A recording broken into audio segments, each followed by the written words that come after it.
Dobrý deň, moje meno je Laura Hanták, pracujem ako všeobecný praktický lekár a zároveň ako asistent na prvej lekárskej fakulte na Univerzite Karlovej v Prahe. Veľmi pekne ďakujem pánovi profesorovi Kalaninovi za pozvanie a možnosť prednášať na tomto krásnom a úžasne zorganizovanom slovenskom kongrese.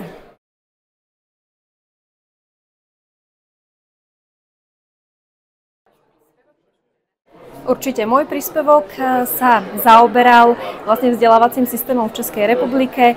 Chcela som slovenským lekárom trošku priniesť nejakú inšpiráciu, možno čo do výuky, tak do špecializačného vzdelávania lekárov. Prvá časť prednášky sa týkala vlastne pregraduálneho vzdelávania, ako tu na našich lekárskych fakultách v rámci výuky medikov prebieha. A druhá časť prednášky sa vlastne týkala už priamo špecializačného vzdelávania, atestácií a ako sa stať všeobecným praktickým lekárom v Českej republike.